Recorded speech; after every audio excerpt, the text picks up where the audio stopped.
The photographs landed on the dining table like grenades, and Jane watched her husband's face transform from the man who'd kissed her awake that morning into a stranger carved from ice. "Explain this." Reb's voice came out flat, dead in a way that made her stomach drop. He stood across from her with his arms crossed, his jaw working like he was chewing glass. Behind him, his mother Diane hovered near the doorway, her hand pressed dramatically to her chest, tears streaming down her carefully made-up face. Jane's fingers trembled as she reached for the photos, her breath catching when she saw them. A woman in her vintage burgundy coat, the one Reb had given her last winter, entering a hotel. Another photo showed the same figure leaving hours later. The woman wore Jane's distinctive turquoise necklace, the custom piece he'd commissioned for their anniversary, but the face was turned away in every shot, hair obscuring the features. "This isn't me," Jane's voice cracked. "Reb, I swear to God, this isn't me. Don't." He held up his hand, his eyes burning with something between rage and devastation. "Don't insult me by lying right to my face." "I'm not lying." Jane stood, her chair scraping against the hardwood. "Look at these closer. That's not my body, not my walk, not...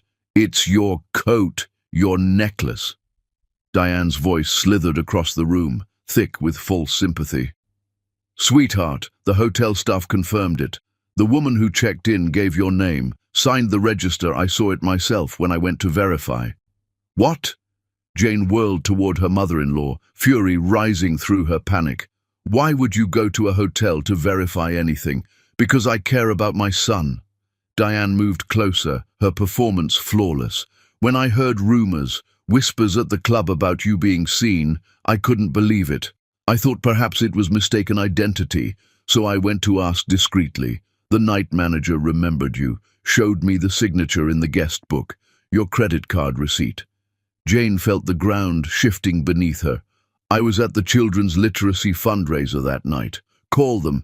Call anyone who was there. The event coordinator, the caterers, the photographer who took pictures all evening. People can leave events early." Diane's words were poison wrapped in concern. "Slip away unnoticed." "I didn't slip away!" Jane grabbed Reb's arm, felt him flinch away from her touch. The rejection cut deeper than any knife. "The gala went until midnight. I was there the entire time. I gave the closing remarks, for God's sake. There are witnesses. There's proof." "There's proof right here." Reb tapped the photos, his voice hollow. "This is your coat. The one I gave you because you said the color reminded you of autumn leaves. This is your necklace, the one I had made because you said you'd never seen anything more beautiful." Someone could have taken them. Jane heard the desperation creeping into her voice, hated how it made her sound guilty. "Borrowed them. Stolen them. Reb, please." "The hotel is the Grand Harbor." Diane pulled out a printed reservation confirmation, laid it on the table with the photos. "Room reserved under your name. Paid with a card that matches your account number." The manager said the woman who checked in knew details about the reservation that only the person who booked it would know. Jane stared at the paper, her vision blurring. The Grand Harbor.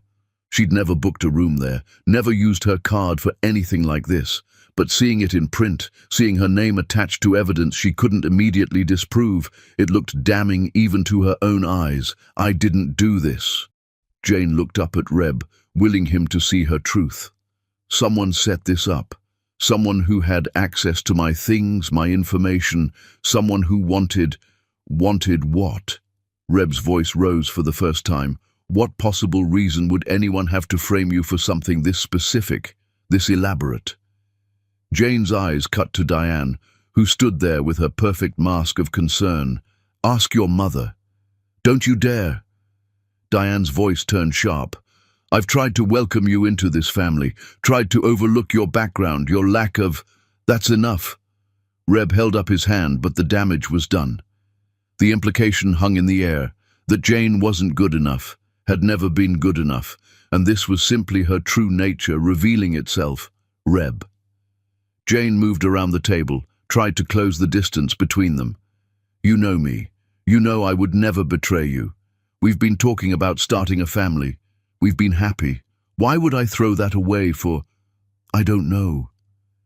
His voice dropped to barely a whisper, and that was somehow worse than the anger. Maybe I don't know you as well as I thought. Maybe I never did. You do know me. Tears poured down Jane's face now, hot and desperate. You know my heart. You know how much I love you. You have to believe me over this. Over photographs that could be anyone, and paperwork that could be forged, and my mother's eyewitness account. Reb turned to Diane. You spoke to the hotel staff directly? I did. Diane nodded solemnly. The night manager, a young man, very professional. He remembered because apparently the woman, she paused delicately, met someone in the lobby. They went up together. He saw them because he had to help with the elevator, which was malfunctioning. The detail was perfect. Specific enough to sound true, vague enough to be unprovable. Jane saw the trap closing around her, saw Reb's face hardening with each word his mother spoke. There is no someone. Jane's voice broke completely. There's no affair. There's nothing but lies designed to destroy us. And you, she pointed at Diane, you're behind this. You've never wanted me in this family, never thought I was good enough, and now you've manufactured evidence to get rid of me. Those are serious accusations.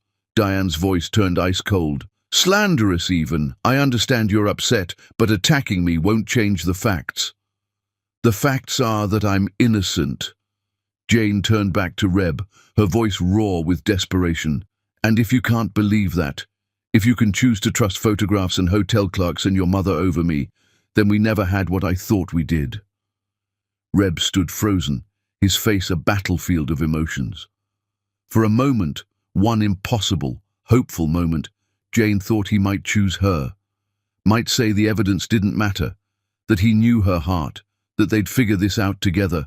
I loved you more than my own life. His words came out strangled. And you threw it away. I didn't throw away anything. Jane's legs threatened to give out. You're throwing me away. You're choosing to believe I'm capable of this instead of questioning evidence that should be questioned.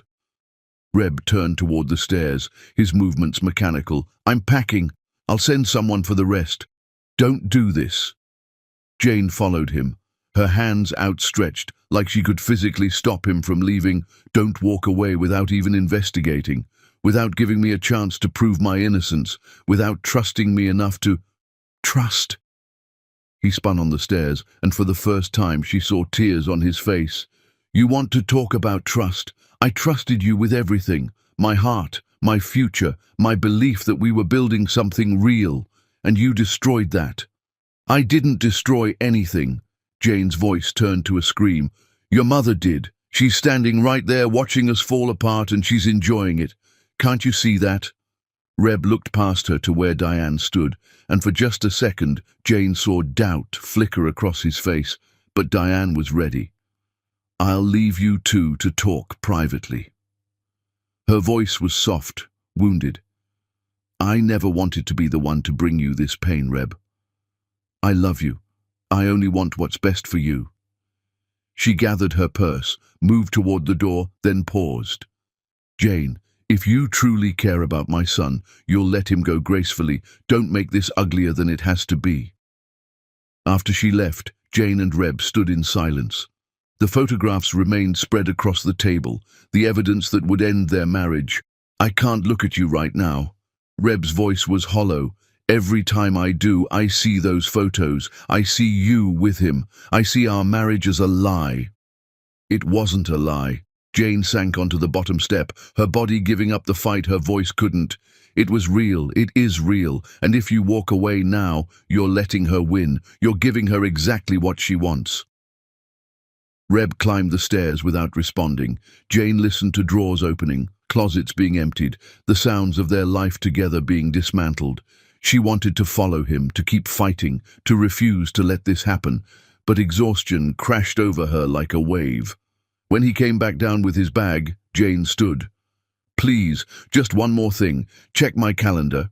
Check with the gala organizers. Verify that I was where I said I was. If you do that, if you confirm I'm telling the truth about that night, will you at least consider that maybe the rest is fabricated too? Reb paused with his hand on the door. For a long moment he didn't speak. Then, Even if you were at the gala, you could have left, snuck away. People do that. But I didn't. I don't know what to believe anymore." He opened the door, stepped out into the evening. "I'll have my lawyer contact you."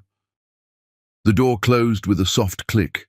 Jane stood in the empty house, the photographs still on the table, evidence of a betrayal that never happened. She walked over, picked up each one, studied them with shaking hands. The woman in the photos was good, the right height, the right build, the right coloring, but the face was always turned away. The signature on the hotel register, Jane squinted at the photocopy, was close, but not quite right. Missing the little flourish on the J that she always added.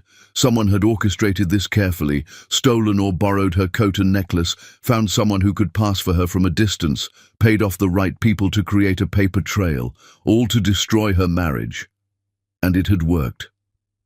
Jane climbed the stairs to their bedroom, pulled on one of Reb's shirts, and crawled under the covers. That's when she felt it, something hard pressing against her hip. She reached under his pillow and pulled out an envelope.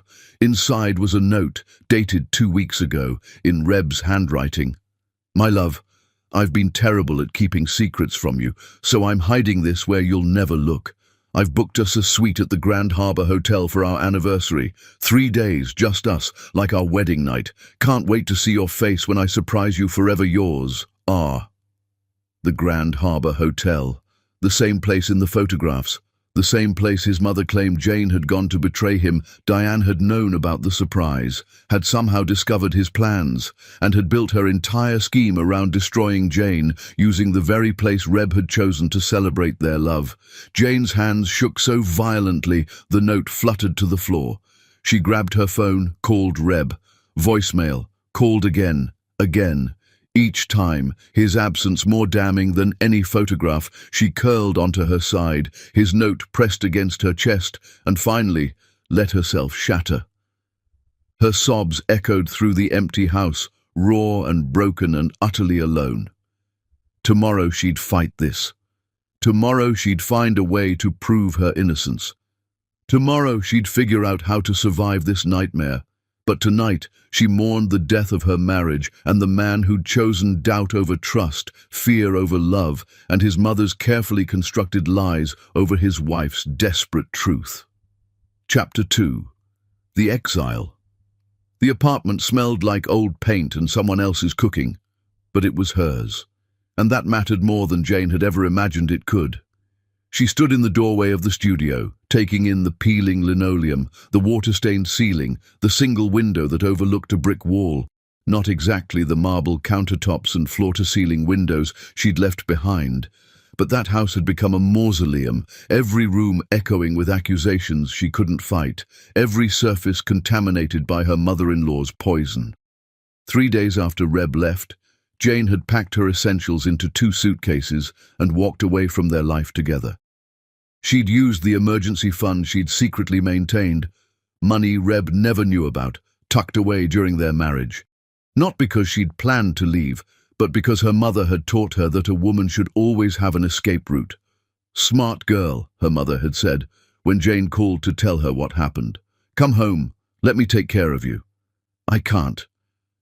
Jane had pressed the phone against her ear, standing in the kitchen where everything had fallen apart.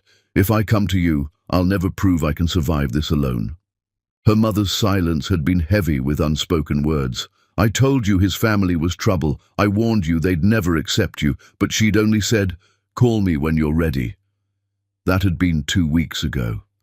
Now Jane sat on the thin mattress that came with the furnished studio, her laptop open, scrolling through job listings. Her business degree, the one she'd earned before meeting Reb, before becoming the trophy wife attending charity lunches and gallery openings, might actually be worth something again. She applied to 17 positions that first night: marketing coordinator, junior account manager, administrative assistant, anything that would pay rent and give her somewhere to be besides this tiny room that smelled like defeat. The first interview came through within days. Jane wore her best suit, the navy one Reb had bought her for some corporate dinner she couldn't even remember now. She walked into the office building with her chin up, her resume polished, her story carefully rehearsed. The hiring manager's face had shifted the moment she introduced herself. Recognition flickered across his features, followed by something that looked uncomfortably like pity. "Jane Brown," he'd repeated slowly, glancing at his assistant. "I apologize, but we've actually filled this position. We should have updated the listing." The lie was obvious. Clumsy. Jane had seen 3 other candidates in the waiting room on her way out. She tried again. Different company, different interviewer. This time the woman had been blunter. "I'm sorry, but given the circumstances of your personal situation, we don't feel you'd be the right fit for our company culture." Circumstances. As if Jane's name hadn't been splashed across gossip columns when news of the separation leaked, as if Diane hadn't made sure every society page in the city knew her son was divorcing his unfaithful wife. By the 5th rejection, Jane stopped using her married name. She became Jane Mitchell again. Her maiden name, the identity she'd buried when she'd said "I do" to a man who couldn't trust her when it mattered most. The next interview, no one recognized her. The hiring manager asked about her experience gap, the years she'd spent as a wife instead of an employee. Jane had prepared for this question. "I managed household operations, coordinated events for charitable organizations, handled budgets and vendor relationships." She kept her voice steady, professional. The skills translate directly to project management and client relations. She got the job. Junior marketing associate at a mid-sized firm downtown. The salary was less than half what Reb spent on her car payment, but Jane had never felt more victorious. Her own money, her own desk, her own name on emails that had nothing to do with being someone's wife. Her co-workers were younger than her, fresh out of college with energy that bordered on manic. They went out for drinks after work, shared inside jokes, complained about student loans and dating apps. Jane kept her distance at first, afraid someone would recognize her, would Google her name and find the wreckage of her marriage splashed across tabloid websites. But weeks passed, and no one seemed to care who she'd been. They only saw who she was now. Competent, quiet, always first to volunteer for the difficult accounts. "You want the Harrison project?" Her supervisor had looked surprised when Jane raised her hand. "It's a nightmare. Client changes their mind hourly. Budget is impossible, timeline is worse. I'll take it." Jane had met her eyes without flinching. "I work well under pressure." She'd taken the project home, spread the files across her tiny kitchen table, worked until her eyes burned, and her coffee went cold. By morning, she had a proposal that addressed every pain point, a timeline that built in flexibility, a budget that actually made sense. Her supervisor had stared at the presentation. "How did you do this overnight?" "I just needed to focus." Jane hadn't mentioned that focusing was easier when you had no one to go home to, no life outside these files, nothing but work to fill the hours until exhaustion let you sleep without dreaming about the man who'd chosen his mother's lies over your truth. The Harrison account became her success story, then the Bennett account, then 3 more that no one else wanted to touch. Within months, her supervisor was sending complex projects directly to Jane's desk, trusting her with clients who demanded perfection. Jane moved out of the studio into a 1-bedroom apartment with actual sunlight. She bought furniture from second-hand stores, repainted the walls herself, hung art she'd picked up at street fairs. Every piece was chosen by her, for her, with no one else's opinion to consider. She started taking a pottery class on Thursday evenings. Something about working with clay, feeling its shape under her hands, centered her in a way nothing else did. The instructor was an older woman with paint-stained fingers and kind eyes, who never asked about Jane's life outside the studio. "You have good hands," she'd said, watching Jane work. "Patient. Most beginners try to force the clay. You listen to it." Jane had smiled, thinking about all the things she'd tried to force that had broken under pressure. Her marriage, Reb's trust, her mother-in-law's acceptance. Maybe listening would have saved her. Or maybe some things were doomed from the start. One evening after class, Jane stopped at the corner market for groceries. She was comparing pasta prices when her phone rang, a number she didn't recognize. She almost didn't answer. "Hello?" "Jane, dear, Diane's voice slithered through the speaker, syrupy sweet poison. I hope I'm not interrupting. Jane's hand tightened on the phone. What do you want? I thought you should know. The wedding's in 2 months. Reb and my niece Samantha. Your mother gave her blessing when I asked. Apparently, she agrees it's for the best. The words hit like a sledgehammer. Wedding. Samantha. Her mother's blessing. I see. Jane's voice came out remarkably steady, considering her heart was trying to break through her ribs. That was fast. When you know, you know. Diane's laugh was light, victorious. Samantha has been such a comfort to him, and she's perfect for our family. Her background, her breeding, her values, everything we'd hoped for. Everything I wasn't, you mean? Jane set down the pasta, her appetite gone. I didn't say that, dear. Diane's voice dripped with false sympathy. But since you mention it, well, this is what's best for everyone. You can move on properly now. Find someone more suited to your circumstances. Jane closed her eyes, breathed through the rage. Tell him I hope she makes him happy. Oh, I'm sure she will. She'd never betray him.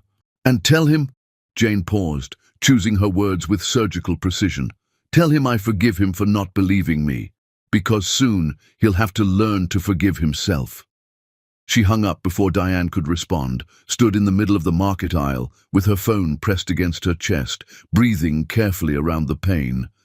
Reb was getting married to Diane's niece, the woman his mother had probably been grooming as a replacement since the day Jane entered their lives, and her own mother had given her blessing, another betrayal, another person who'd chosen to believe the lies over fighting for her truth. Jane paid for her groceries, walked home through the cooling evening, climbed the stairs to her apartment. Inside, she set the bags on her small kitchen counter, poured herself a glass of wine, and stood by the window looking out at the city lights. She didn't cry. She'd done enough crying. Instead, she felt something else settling into her bones, something hard and bright and unbreakable. Reb could marry whoever he wanted. Diane could win this battle, but Jane had already won the war that mattered. She'd survived, she'd rebuilt, she'd become someone who didn't need anyone's belief or approval to know her own worth. Let him marry the replacement bride. Let Diane have her perfect family portrait. Jane had something they'd never take from her again, herself. She raised her wine glass to her reflection in the darkened window. To new beginnings, she whispered, and to the life I'm building with my own 2 hands. Outside, the city hummed its indifferent song. Inside, Jane stood taller than she had in months, rooted in the truth of who she'd become, not despite what happened, but because of it. Chapter 3. The wedding day. Reb stood in his childhood bedroom, adjusting his tie for the second marriage he never wanted, and realized he couldn't remember the sound of Jane's laugh anymore. He'd been trying for days, lying awake at night in the guest room his mother had prepared, staring at the ceiling, trying to recall that bright, uninhibited sound that used to greet him every morning. But there was only silence where her voice should be, as if his mind was erasing her, bit by bit, making room for the life his mother insisted he should want. Almost ready, darling. Diane's voice floated through the door. Samantha's arrived. She looks absolutely radiant. Reb didn't answer. He stared at his reflection. Expensive tuxedo, perfectly styled hair, face that looked like a stranger's. 6 months ago, he'd stood in a courthouse in jeans and a button-down, holding Jane's hands while they promised forever, with only Lucas and her best friend as witnesses. Jane had wanted simple, had said the marriage mattered, not the performance. Now, he was about to perform for 200 guests in a ceremony that felt more like a business merger than a wedding. The tie wouldn't cooperate. His fingers fumbled with the silk, making it worse. Reb yanked it off, started again, his breath coming shorter than it should. Panic attack. Some distant part of him recognized. He'd been having them for weeks now, waking up unable to breathe, his chest tight, his mind screaming that something was wrong. But what could be wrong? He'd done the right thing. Left the wife who betrayed him. Cut out the cancer before it spread. His mother had assured him this was healthy, necessary, the only way to move forward. So why did moving forward feel like drowning? Let me help. His father appeared in the doorway, his expression carefully neutral. He'd been like that since Reb announced the engagement to Samantha, polite but distant, as if watching something he couldn't quite bring himself to stop. His father's hands were steady on the tie, fixing what Reb had mangled. "You remember your cousin's wedding? You were maybe 16. You told me you'd never have something so ostentatious. Said you'd want something real, something that meant more than the show." People change.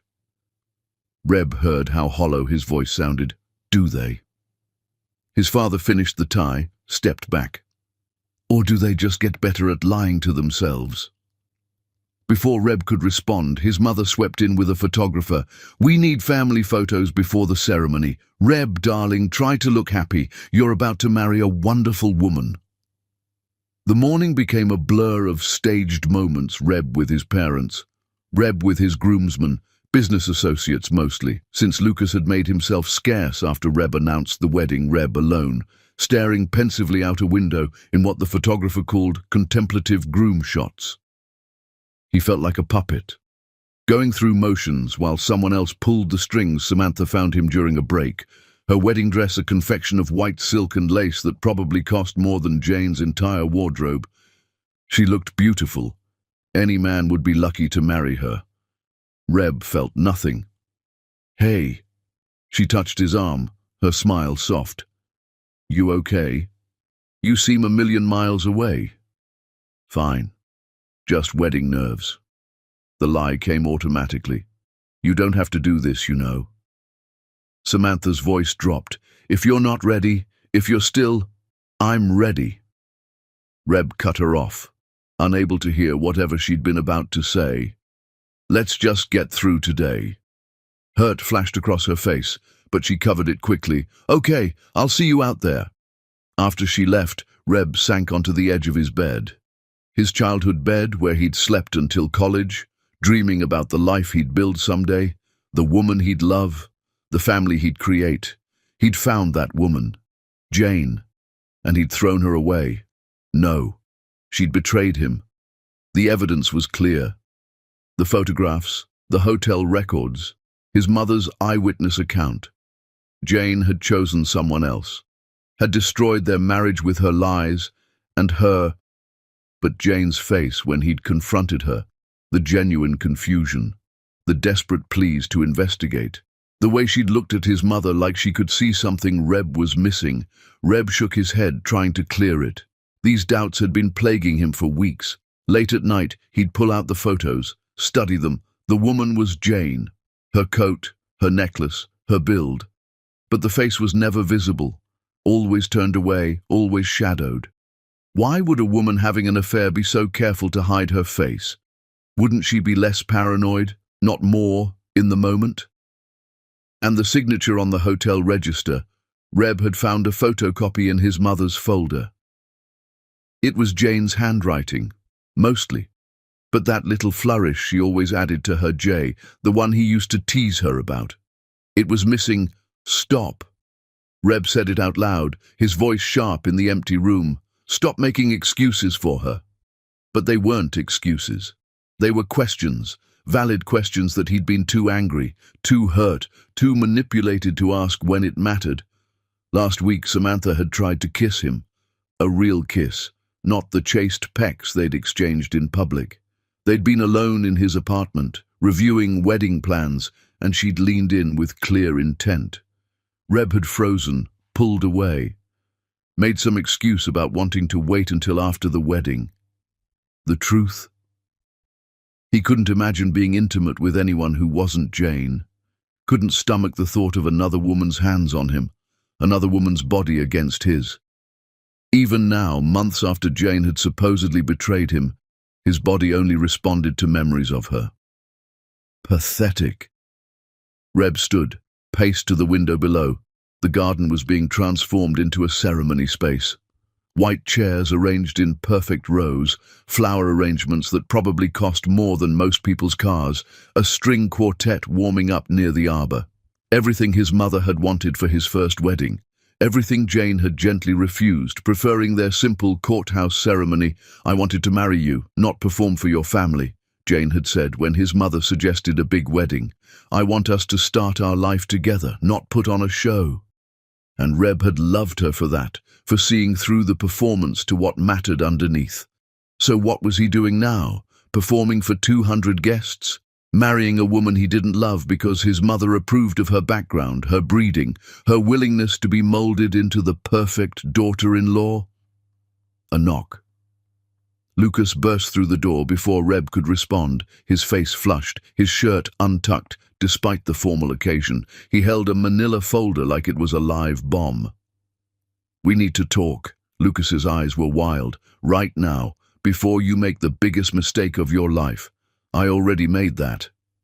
Reb heard the bitterness in his own voice. "When I married Jane." "No." Lucas kicked the door shut, twisted the lock.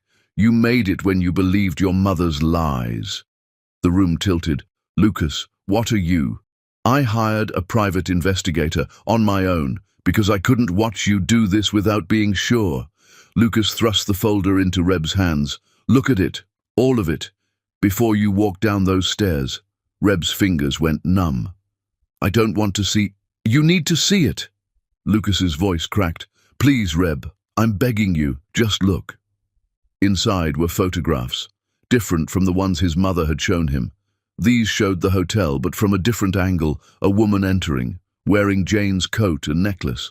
But when she turned, the face was wrong. Not Jane. A hired actress, according to the investigator's notes, more papers. Bank records showing payments from Diane's personal account to this woman. $50,000, paid in cash, to wear specific clothing and check into a specific hotel at a specific time. Hotel employee interviews. The night manager admitting he'd been paid to create false check-in records, to forge Jane's signature, to tell anyone who asked that, yes, he remembered the woman, yes, she'd met someone, yes, they'd gone upstairs together. Credit card analysis. The charges to the Grand Harbor Hotel hadn't come from Jane's real account. They were fabricated, created by someone who had access to her financial information, someone who could make fake receipts that looked real enough to fool a grieving husband looking for reasons to believe his wife had betrayed him, and finally, the trail leading back. Through careful documentation, through bank transfers, through recorded phone calls where Diane instructed people exactly what to say, exactly how to perform their roles in destroying her son's marriage, all of it. Every piece of evidence that had convinced Reb his wife was unfaithful, manufactured, orchestrated, bought and paid for by his own mother. The actress is willing to testify. Lucas's voice seemed to come from very far away. The hotel employees will admit what they did. The investigator has documentation proving every single piece of evidence was fabricated. Reb couldn't breathe. The folder slipped from his hands, papers scattering across the floor like the wreckage of his entire world. Jane was innocent. His voice came out strangled. "She was innocent and I didn't believe her. Your mother set her up." Lucas crouched beside him, picked up the scattered pages. "She found out about your anniversary surprise at the Grand Harbor, used that information to build the whole scheme. Hired someone to wear Jane's coat and necklace, check into the hotel the week before your planned trip, created evidence that would destroy your trust exactly when and where it would hurt most." Reb thought about Jane's face when he'd accused her, the genuine shock, the desperate explanations, the way she'd begged him to investigate, to check with the gala organizers, to trust her over the evidence, and he'd walked away. Had chosen photographs and fake signatures and his mother's lies over the woman who'd loved him with everything she had. "I have to—" Reb stood, nearly fell, caught himself on the dresser. "I have to find her, apologize, explain. I have to— First you have to stop this." Lucas gestured to the window where guests were arriving, taking their seats. "You can't marry Samantha, not like this." "I never wanted to marry Samantha." The admission tore out of Reb. "I've been going through the motions, trying to convince myself I could feel something, but every time I look at her, I think about Jane. Every time she touches me, I feel wrong. I can't eat, can't sleep, can't function like a normal human because I destroyed the only person who ever made me feel whole." "Then tell her." Lucas gripped his shoulders. Go down there right now and tell everyone this wedding isn't happening." Diane's voice floated up the stairs. "Reb, darling, we're starting in 15 minutes. Reb looked at the folder, at the evidence of his mother's betrayal, at proof that he'd failed Jane in every possible way. "She's going to deny it." His voice was hollow. "Probably," Lucas nodded. "But you'll know the truth. Jane will know you know. That has to count for something." Did it? Knowing the truth now, after he'd spent 6 months treating Jane like a betrayer, after he'd moved on, started a new relationship, planned a new wedding. "What if I can't find her?" Reb's voice broke. "What if she's moved on? What if she's—" "That's her choice to make." Lucas's voice was gentle. "But you owe her the truth.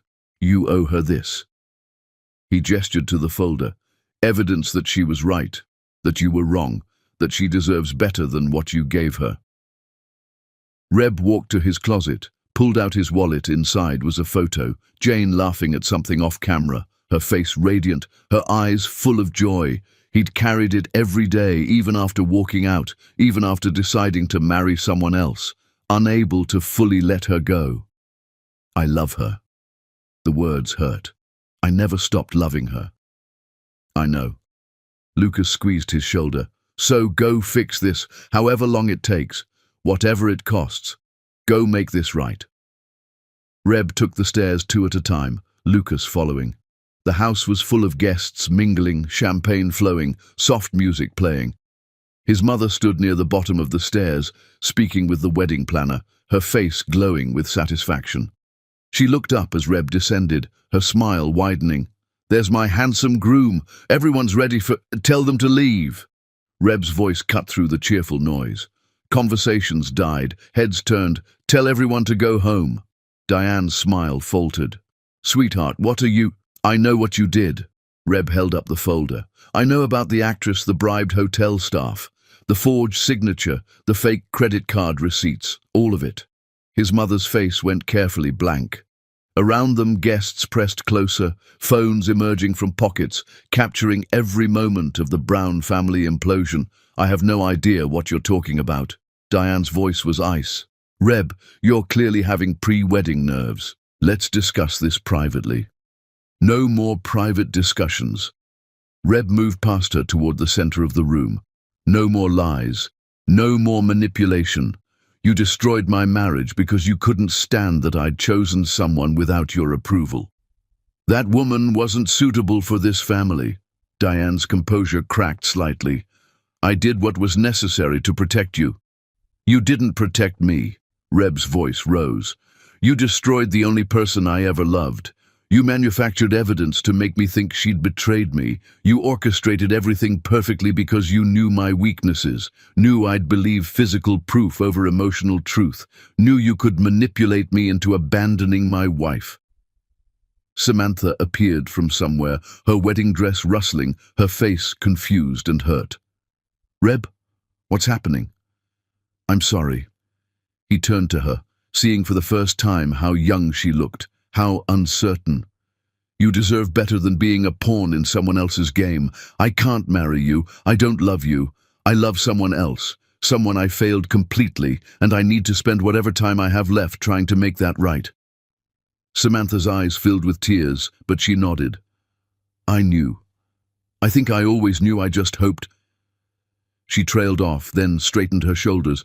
"Go find her, and don't come back until you've become someone who deserves her." Reb walked past his mother, past the stunned guests, past the elaborate decorations that represented everything wrong with his family. Lucas followed, car keys already in hand. "Where are we going?" Lucas asked as they hit the street. "To find Jane." Reb's voice was raw. "Wherever she is, however long it takes. I'm going to find her and drop to my knees and beg her to let me spend the rest of my life proving how sorry I am." Behind them, the wedding of the season collapsed into scandal ahead. Reb faced the far more daunting task of finding the woman he'd destroyed and somehow convincing her that he finally believed her truth, even if he no longer deserved her forgiveness. Chapter 4. The search begins. Jane's apartment was empty except for a note from the landlord saying she'd moved 2 weeks prior, and Reb felt something inside him crack clean through. He stood in the doorway of the studio, if you could even call it that, barely large enough for a bed and a hot plate, staring at the scuffed floors and peeling paint. This was where she'd lived after he'd thrown her out of their home. This cramped, dim box that probably cost half her paycheck. While he'd been living in their 4-bedroom house, she'd been here. The landlord said she paid up front for 6 months. Lucas read from his phone, pulling information from the property manager he'd charmed into sharing details. Moved out early, left the place cleaner than she found it. No forwarding address. Reb walked to the single window, looked out at the brick wall 2 feet away. No sunlight, no view, just shadows and the distant echo of other people's lives. He pressed his palm against the glass, trying to imagine Jane standing here, trying to picture what she'd felt looking out at nothing. We'll find her. Lucas's hand landed on his shoulder. She can't have gone far. But Jane had always been smarter than people gave her credit for. Her mother's house was the obvious choice. Reb drove there first, arriving just after dawn the day after the cancelled wedding. He'd barely slept, couldn't eat, kept seeing Jane's face when he'd accused her, kept hearing her voice. "I'm begging you. Don't let her destroy us." And he'd walked away anyway. Jane's mother answered the door in a bathrobe, her face hardening the moment she saw him. "You've got some nerve showing up here." "Is she here?" Reb tried to see past her into the house. "Mrs. Mitchell, please, I know what my mother did. I know Jane was innocent. I just need to—" "She's not here." The older woman's voice could have frozen fire. "And even if she was, you'd be the last person I'd let near her. I need to apologize, to explain." "Explain what?" Mrs. Mitchell's eyes flashed. "That you believed lies over your wife, that you chose your mother's poison over the woman who loved you, that you threw Jane away like garbage and now you want her back because it's convenient." "It's not like that," Reb's voice cracked. "Please. Just tell her I'm looking for her. Tell her I know the truth now. Tell her—" "I'll tell her nothing." Mrs. Mitchell started to close the door. "You made your choice. Now live with it." The door slammed, leaving Reb standing on the porch like a beggar refused entry. He tried calling Jane's phone. Disconnected. Her email bounced back. Her social media accounts had been deleted or blocked. She'd erased herself from every space where he might find her. Reb hired 3 private investigators. The first came back empty within a week. "She's good at covering tracks. Changed her name back to Mitchell, works under it now. But the city's big, and she clearly doesn't want to be found." The second investigator had more luck, or thought he did. Found a Jane Mitchell working at a marketing firm downtown.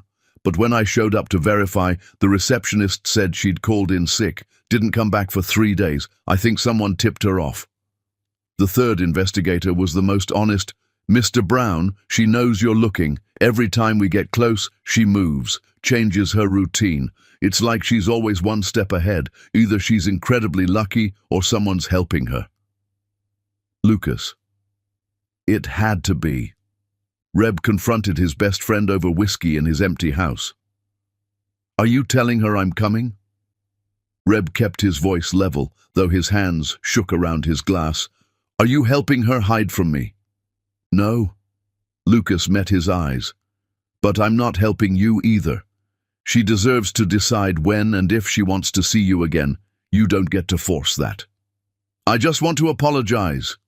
"You want forgiveness." Lucas set down his drink. "There's a difference.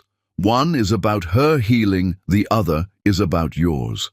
Reb had no response to that, because Lucas was right. He needed Jane's forgiveness more than oxygen, more than food, more than sleep. The guilt was eating him alive, consuming him from the inside like acid. He confronted his mother next. She'd barricaded herself in the family estate after the wedding disaster, refusing phone calls, ignoring messages. Reb used his key, the one he'd had since childhood, and found her in the sitting room, looking smaller than he'd ever seen her. "I want to understand." Reb stood in the doorway, Lucas's evidence folder under his arm. "Why did you do it?" Diane didn't look up from her teacup. "I was protecting you." "From what? A woman who loved me?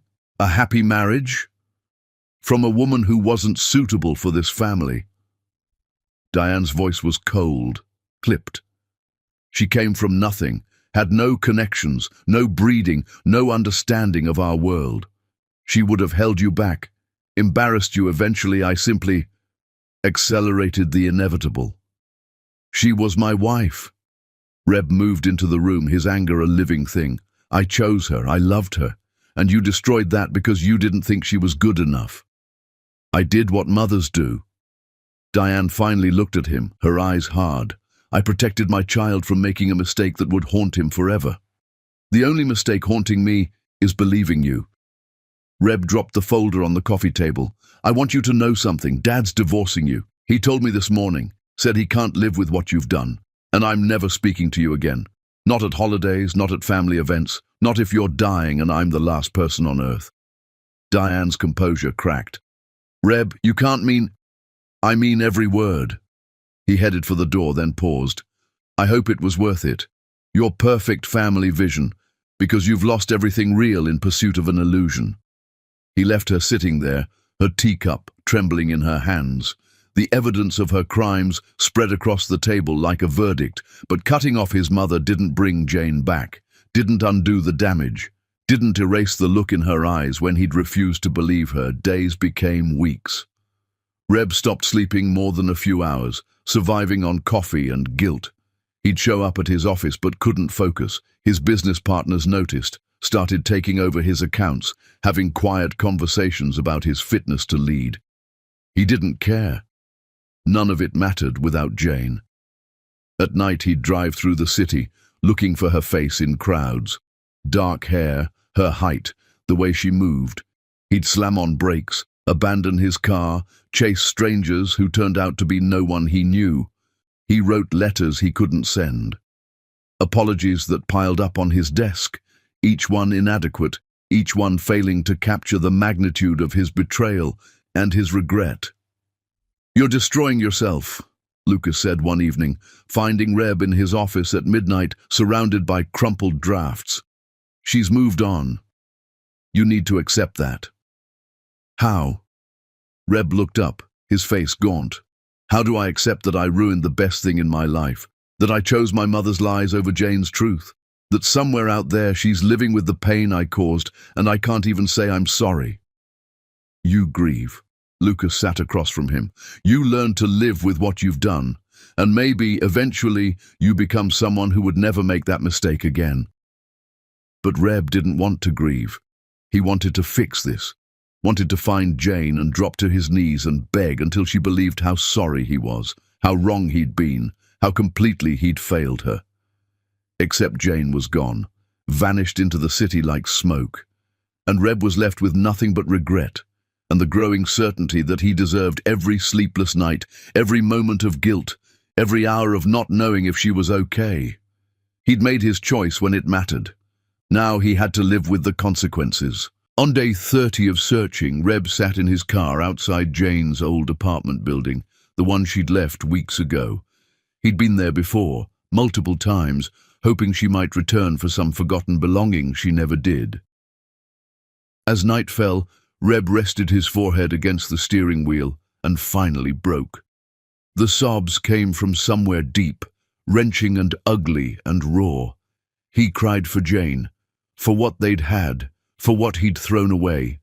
He cried for the life they should have lived, the children they'd talked about having, the future he'd destroyed with his inability to trust her when trust was all she'd needed. When the tears finally stopped, Reb sat in silence, emptied out and hollow. Through the windshield, he watched the city continue its indifferent rhythm, people walking dogs, hailing cabs, heading home to lives that hadn't fallen apart. His phone buzzed. Lucas. Any luck? No. Reb's voice was hoarse. She's really gone. I'm sorry, brother. Reb ended the call, started his car, drove home through streets that all looked the same. Inside his empty house, he poured a drink he wouldn't finish, stood by the window where Jane used to read in the morning light, and wondered if she'd ever forgive him, wondered if he'd ever forgive himself. The answer to both, he suspected, was no. Chapter 5. Her Rising. The promotion came with a corner office and a view of the river, and Jane celebrated by buying herself the first flowers she'd received in 8 months. She set the bouquet on her new desk, actual mahogany, not the particle board from her old cubicle, and turned slowly, taking in the space, floor-to-ceiling windows, bookshelves waiting to be filled, a door that closed, giving her privacy for the first time since she'd started at the firm. You earned this. Her supervisor, former supervisor, technically they were equals now, stood in the doorway with a bottle of champagne. The Hammond campaign was brilliant. Clients specifically requested you for their next launch. Jane accepted the bottle, reading the label. Expensive stuff, the kind Reb used to order at restaurants without looking at prices. She pushed the thought away, smiled. I just gave them what they asked for.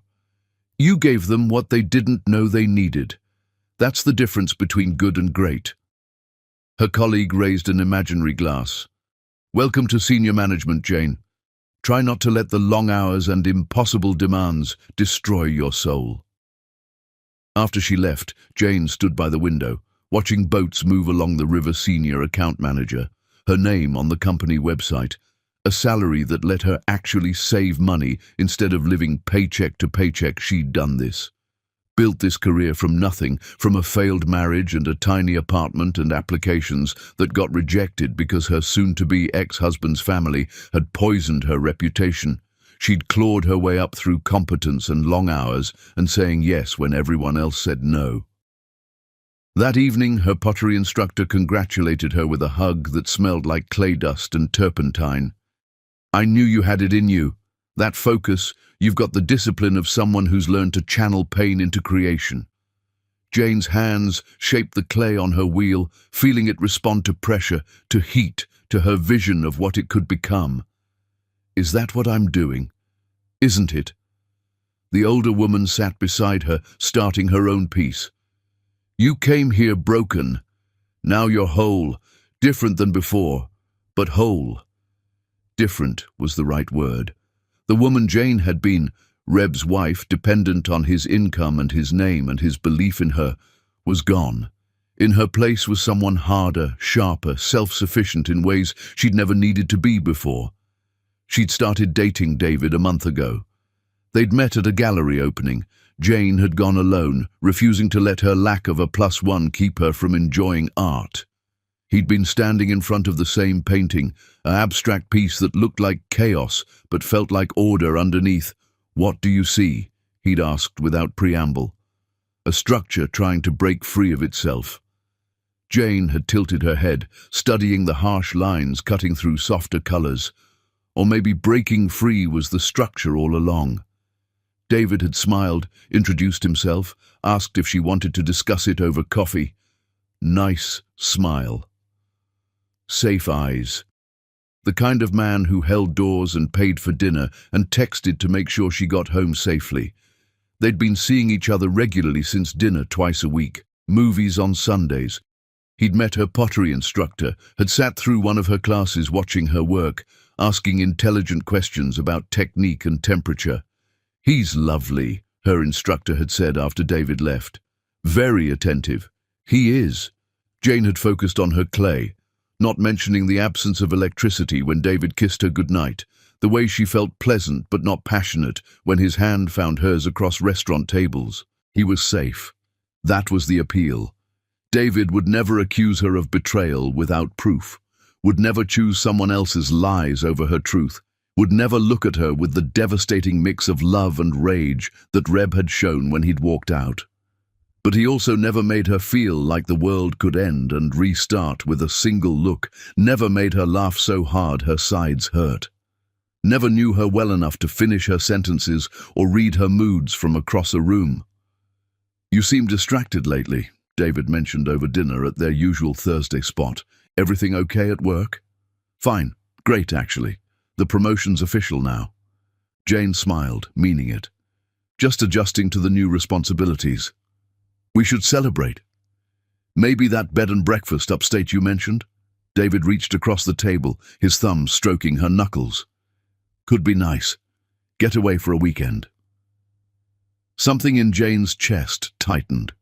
A weekend away meant sharing a room, sharing a bed, taking their relationship to a place she wasn't sure she wanted to go. Not because David wasn't attractive or kind, but because taking that step felt like closing a door on something she wasn't ready to lock away yet. "Let me check my schedule." Jane squeezed his hand, then withdrew to reach for her wine. "Work's chaotic right now." Work was always chaotic. That was the beauty of it. An excuse that was never questioned, never suspect. Her mother visited the following week, taking in Jane's new apartment with obvious approval. "You've done well for yourself, sweetheart. I'm proud of you."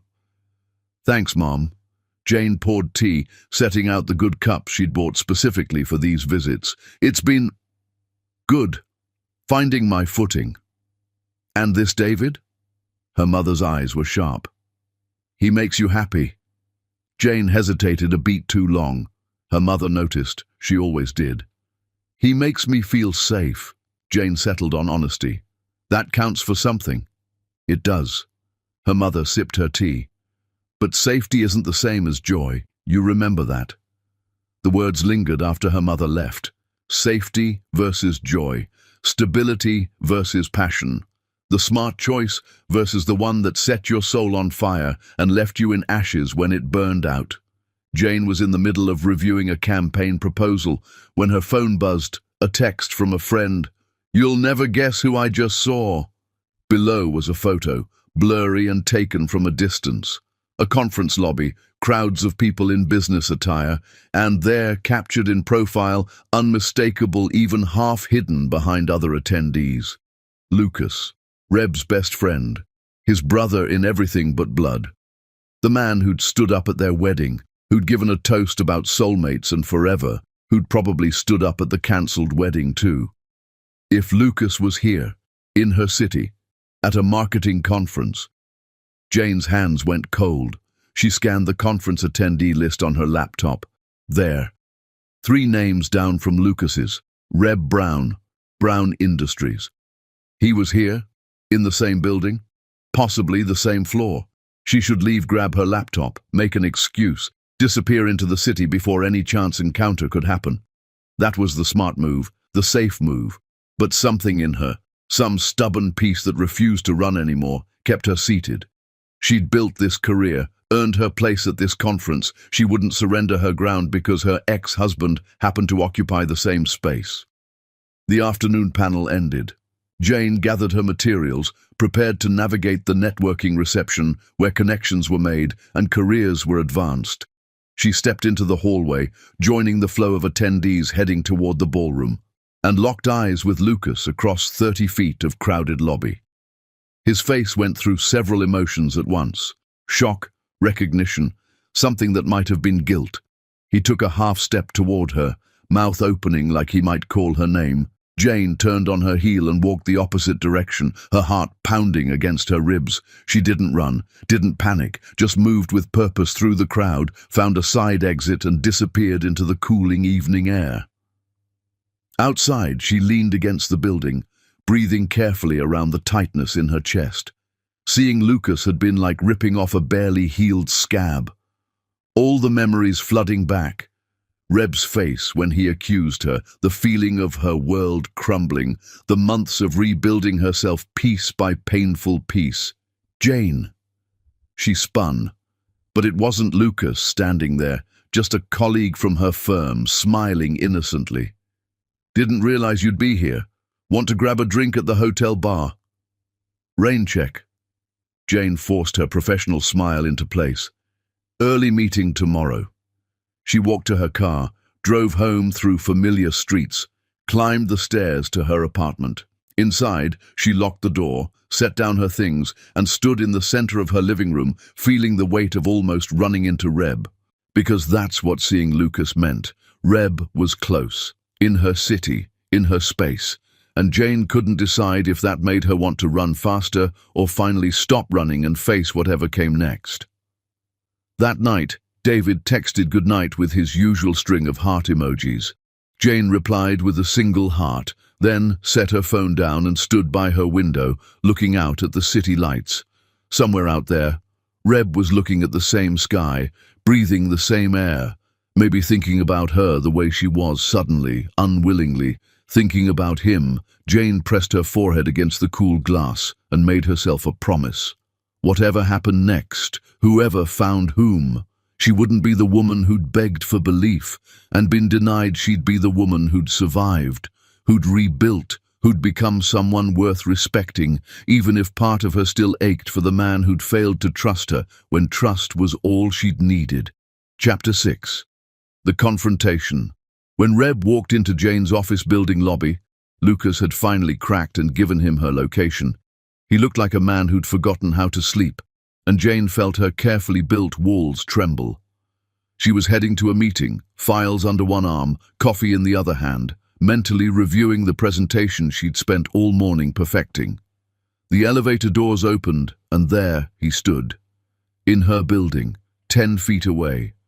Staring at her like she was a ghost he'd conjured through sheer desperate willpower, Jane's first instinct was to turn around, walk away, pretend she hadn't seen him, but her feet wouldn't move, rooted to the polished lobby floor, while her heart tried to escape through her throat. Jane. Her name in his voice after all these months. Hoarse, wrecked, full of things she couldn't let herself hear. Please, I just need 5 minutes. Her assistant rushed over, positioning herself between Jane and Reb like a tiny aggressive shield. Ms. Mitchell, should I call security? It's fine, Amy.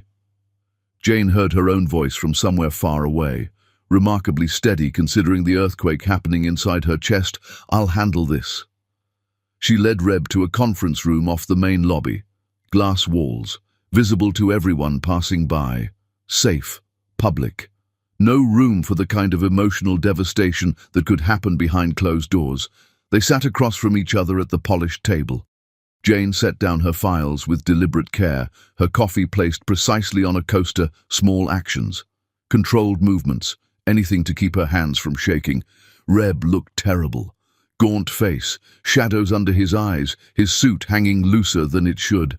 The man who'd always been composed, confident, commanding, reduced to this hollow version of himself.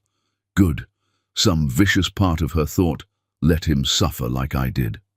I know the truth. Reb's words tumbled out, rushed and desperate. About my mother, the photos, the forged signature. Lucas hired an investigator. The actress confessed. The hotel employee admitted he was bribed. I have proof of everything. Jane sat very still, her face carefully blank.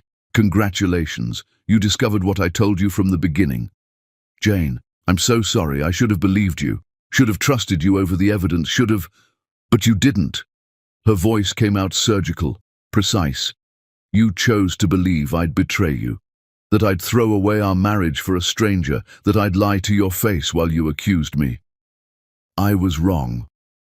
Reb leaned forward, his hands gripping the table edge. I was completely, devastatingly wrong, and I've spent every day since trying to find you, trying to apologize, trying to what? Jane's control started fracturing. Make yourself feel better, ease your guilt, get forgiveness so you can sleep at night? No. Yes, I don't know. Reb's voice cracked. I just need you to know that I know I failed you, that I destroyed the best thing in my life because I couldn't trust you the way you deserved. Jane stood, walked to the glass wall, stared out at her colleagues passing by with their normal problems and intact lives. I spent 3 months in a studio apartment that barely qualified as housing, working jobs where people looked at me like I was contaminated because your mother made sure everyone thought I was a betrayer. She turned, met his eyes. Do you know what that does to someone? Being called a liar when you're telling the truth. Having the person you love most look at you with contempt. I can imagine. No. Jane cut him off. You can't. Because you were the one doing the looking. You were safe in your certainty, in your righteous anger. I was the one living with the consequences of your choice to believe lies. Reb stood, moved toward her. Jane held up her hand, stopping him. I blame myself. Did you know that? I replayed every moment, trying to figure out what I could have said differently, what evidence I could have provided, how I could have made you trust me. Her voice didn't shake, she wouldn't let it. I spent nights wondering what was wrong with me that my own husband chose to believe I was capable of something so cruel. Nothing was wrong with you. Tears tracked down Reb's face openly. Everything was wrong with me. My mother manipulated the situation perfectly because she knew my weaknesses, knew I'd believe physical evidence over emotional truth, knew I'd rather see betrayal than admit my own family could be that evil. And that's supposed to absolve you? Jane's laugh was bitter. Your mother was evil, so you're just a victim too. We're both casualties of her schemes, so we can forgive and move on. No. Reb shook his head. I'm not asking you to absolve me. I'm just asking you to know that I understand what I did, that I've cut off my mother completely, that I'd give anything, everything, to take back that moment when I chose not to believe you. Jane walked to the door, her hand on the handle. I've built a good life without you, a real life, where people value my work and respect my word and don't question whether I'm lying when I tell them truth. She looked back at him. You're not welcome in it. Jane, please. Security will escort you out now. Jane opened the door, signaled to the guard she'd asked Amy to call. Don't come back here, don't show up at my apartment, don't try to contact me again. Reb stood frozen as security approached. His eyes held such devastation that Jane almost felt sorry for him, but she'd learned the hard way that pity was dangerous. That softness could destroy you if you let it. I'll spend the rest of my life proving I'm sorry, Reb said as the guard took his elbow. However long it takes, whatever it costs, I failed you, and I'll never stop trying to make that right. That's your burden now. Jane held his gaze, let him see the woman she'd become, harder, colder, unbreakable. Not mine. The guards led him away, past gawking colleagues, past Amy, who watched with fierce protectiveness, past the professional life Jane had built from the ashes of her marriage. She watched him go, her face impassive, her posture straight. Only when the elevator doors closed on him did Jane allow herself to move. She walked back to the conference room, closed the door, and stood with her back against it, while her carefully maintained composure shattered. Her hands shook so violently she had to press them against her thighs. Her breath came in short gasps that didn't seem to provide enough oxygen. The room spun slightly, tilted on an axis that felt fundamentally wrong. She'd seen him, spoken to him, heard his apologies and his explanations and his desperate attempts to make her understand his regret, and none of it had fixed the wound he'd carved into her soul when he chose not to believe her. Amy knocked softly. Ms. Mitchell, your 2 o'clock is waiting. Jane forced herself upright, checked her reflection in the glass, smoothed her hair. The professional mask slipped back into place, hiding the chaos underneath. Tell them I'll be there in 2 minutes. She gathered her files, picked up her now cold coffee, walked out of the conference room like nothing had happened, like she hadn't just faced the man who'd destroyed her and sent him away, like her heart wasn't trying to claw its way out of her chest. The meeting was torture. Jane smiled at the right moments, answered questions, presented her proposal with confidence she didn't feel. Inside, she was screaming, but outside, she was perfect, poised, unaffected. That night, David called to ask about dinner. Jane begged off, claiming exhaustion. She sat in her apartment in the dark, phone in her lap, while the city hummed its indifferent song beyond her windows. Reb had found her, had stood in her space, had spoken her name, had tried to explain away the unforgivable. And Jane had sent him away because that's what strong women did. They protected themselves. They refused to let the people who'd hurt them close enough to do it again. So why did she feel like she'd lost something today instead of won? Jane didn't have an answer. She sat in her apartment until exhaustion finally dragged her towards sleep, wondering if Reb was somewhere in the same city, suffering the way she was suffering, broken by the same unbridgeable distance between them, and hating herself for caring whether he was or not. Chapter 7. The Campaign. The flowers arrived every morning for 40 days, each arrangement accompanied by handwritten notes that Jane read once before filing in a drawer.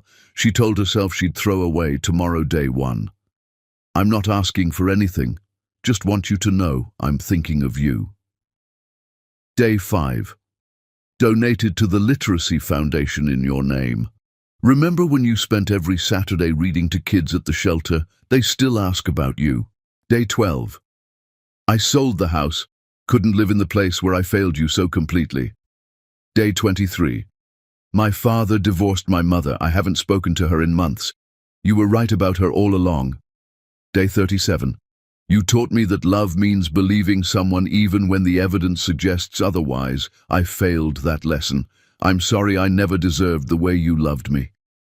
That last note broke something in Jane. She sat at her kitchen table, reading it over and over, tears streaming down her face. Because it was true. She had loved Reb with absolute conviction, had believed in their marriage with every cell in her body, had trusted him to do the same, and he'd chosen doubt instead. The notes weren't the only thing. Reb launched a campaign of quiet, persistent presence that never crossed into harassment, but never quite let Jane forget he existed. Donations to every charity she'd ever supported, always in her name. Substantial amounts that made board members call to thank her personally. Your generosity is extraordinary, Ms. Mitchell. The children's wing will be named in your honor. Jane had to explain that it wasn't her generosity, that her ex-husband was using philanthropy as an apology. The board members fell silent, uncomfortable with the messiness of personal drama invading their fundraising efforts. Then came the newspaper ad. Full page in the city's main paper, running for 3 consecutive days. No photo, just text. To Jane, I was wrong, I failed you when you needed me most. I believed lies over your truth, chose fear over trust, and destroyed the best thing in my life through my own weakness. You were innocent. I was blind. And I'm sorry doesn't begin to cover the magnitude of my failure. You owe me nothing. But the world should know, Jane Mitchell is a woman of integrity, honor, and strength. Everything that happened was my fault, not hers. I hope you find the happiness I failed to give you. Jane's phone exploded. Old friends calling, crying, apologizing for believing the gossip, acquaintances texting their support. Her boss summoning her to his office to ask if she needed time off to deal with this situation. I'm fine.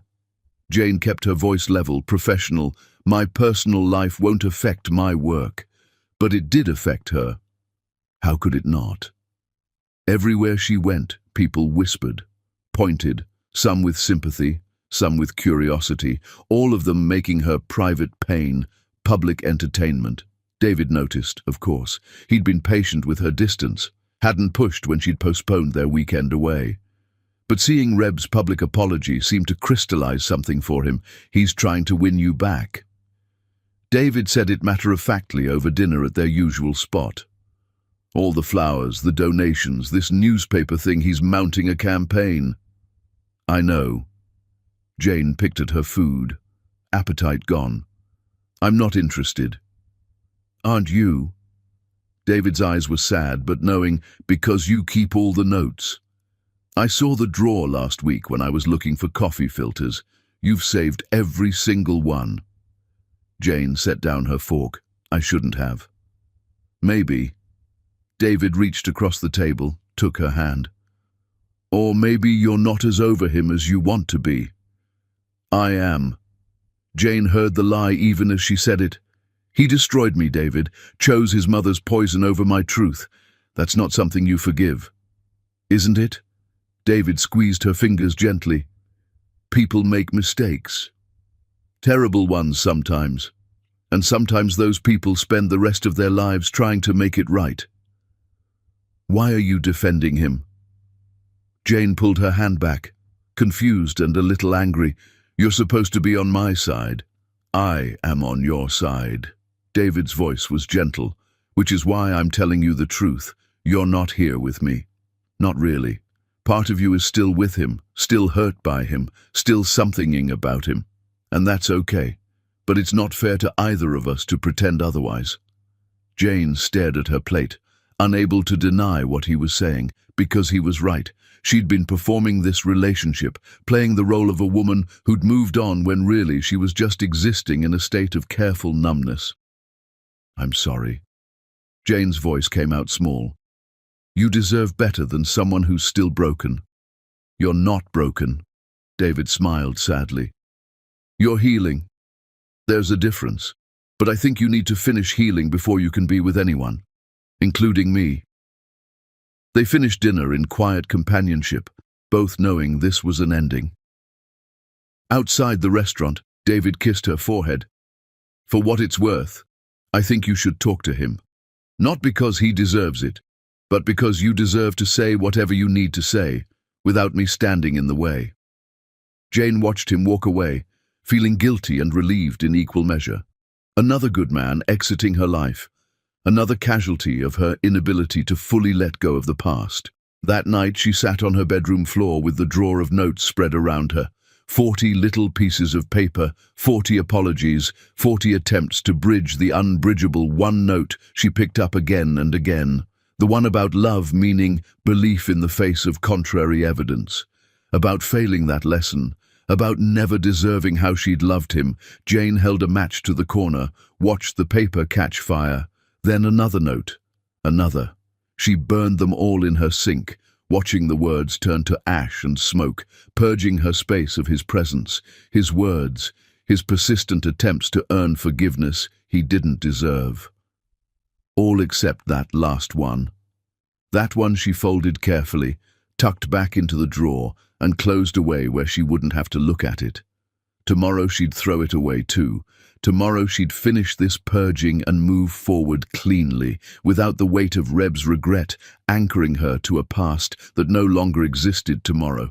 But tonight she kept just that one note, just that one truth, just that one admission that he knew exactly how badly he'd failed her, and told herself it didn't mean anything, that she couldn't quite let it go. Chapter 8. Her decision. When David mentioned meeting his parents over dinner at their usual Thursday restaurant, Jane looked across the table and saw the future he was offering, safe, comfortable, half-lived, and felt something inside her break open with clarity. "They're coming to town next month." David smiled, hopeful and gentle. "I thought maybe we could all have brunch, nothing formal, just meeting them, if you're ready." Meeting the parents. The relationship escalation that signaled serious intent. The step that said we're building towards something permanent. Jane looked at David's earnest face and felt a wave of guilt so strong it nearly drowned her. This man had been nothing but kind, patient with her emotional distance, understanding about her need for space, never pushing, never demanding, just there. Steady and stable, and exactly what she'd thought she needed after the chaos of her marriage. Except she'd been using him. Not intentionally, not maliciously, but using him nonetheless, using his kindness as a shield, his presence as proof that she'd moved on, his uncomplicated affection as a substitute for the complicated, devastating love she'd lost. And David deserved so much better than being someone's shield. "I can't meet your parents." Jane's voice came out quiet but firm. "David, I need to be honest with you about everything." His smile faded. He set down his fork carefully, his eyes already showing he knew what was coming. "Okay. You're a good man, a really good man."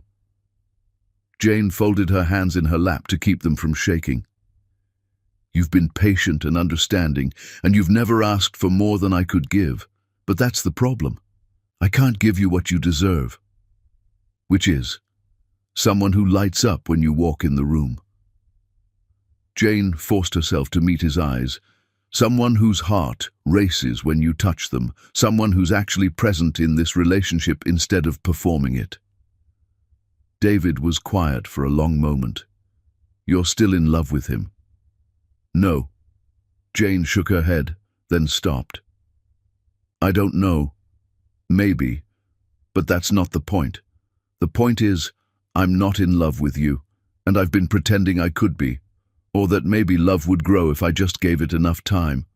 But that's not fair to you." When did you decide this? David's voice held no anger, just resignation.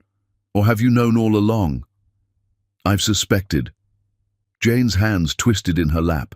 But seeing Reb at my office, having him show up and apologize and explain everything, it made me realize I've been hiding from my feelings, from my pain, from actually dealing with what happened, and you've been my hiding place. I knew. David reached for his water glass, took a careful sip. I told myself it didn't matter, that eventually you'd get over him and see me, really see me, but I was lying to myself as much as you were lying to yourself. I'm so sorry. Jane felt tears burning behind her eyes. You deserve someone who chooses you with their whole heart, not someone who's using you as a safety net while they figure out their mess. I deserve that. David nodded slowly. And so do you. You deserve to be with someone you're actually in love with, not just someone who won't hurt you. Maybe I don't get that. Jane's voice cracked. Maybe I had my chance and I lost it, and now I just get safe. That's bullshit. David's bluntness surprised her. You're one of the strongest people I know. You rebuilt yourself from nothing. You turned pain into power. You created a whole new life. That woman doesn't settle for safe. Jane looked at him through blurred vision. Why are you being so understanding? You should be angry. I wasted months of your time. You didn't waste anything. David smiled sadly. I knew what I was getting into. I chose to hope anyway. That's on me, not you. He paused, studying her face. Can I ask you something? Anything. Do you think you'll ever forgive him? Jane opened her mouth, ready to say no, but the word wouldn't come, because she didn't know anymore. The certainty she'd felt when she'd sent Reb away from her office had been eroding slowly, note by note, day by day, and she was terrified of what that erosion meant. I don't know, she finally admitted. Part of me says what he did is unforgivable, but another part... She stopped, struggling for words. Another part remembers who he was before, remembers what we had, wonders if people really can change. Then you need to find out. David signaled for the check, not for him, for you, because until you face whatever you still feel, you're going to be stuck halfway between past and future. They walked to the parking lot in silence. At Jane's car, David pulled her into a hug. I hope he's worth all this. I hope he's spent every day since becoming someone who would never make that mistake again, and I hope you find whatever peace looks like for you. I hope you find someone amazing. Jane held on to him tightly.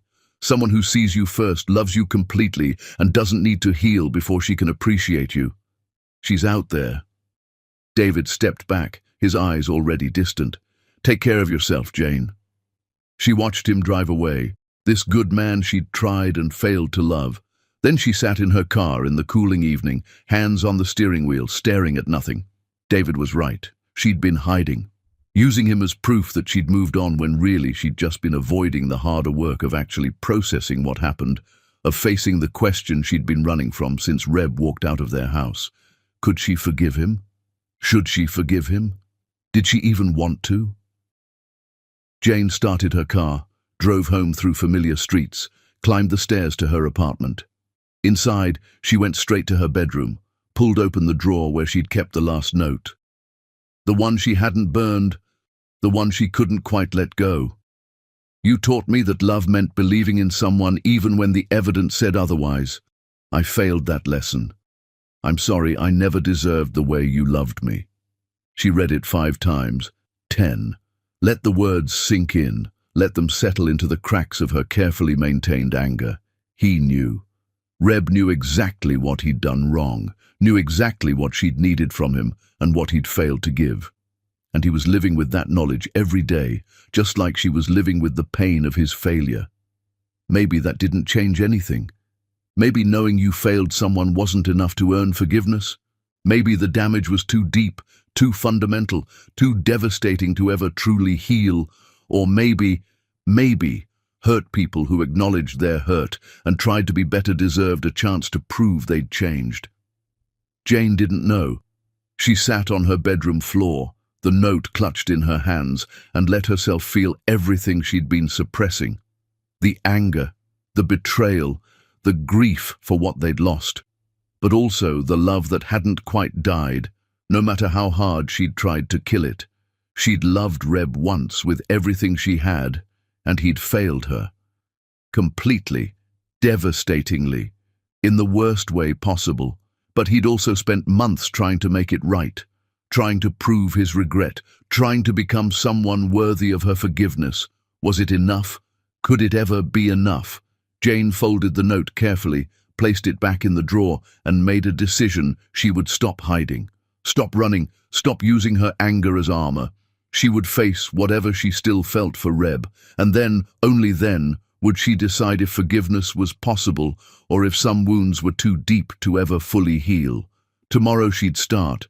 Tomorrow she'd figure out what facing this actually meant.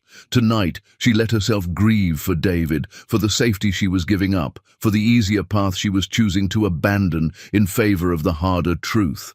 And tomorrow, she'd figure out if she had the strength to risk her heart on the man who'd already broken it once. Chapter 9. The Reckoning. Jane sat in her apartment, Lucas's words echoing in her head. He's been in the hospital for a week now, and the doctors say if he doesn't start fighting, his body's just going to shut down. And felt the old life reaching for her like a ghost. The call had come from an unknown number.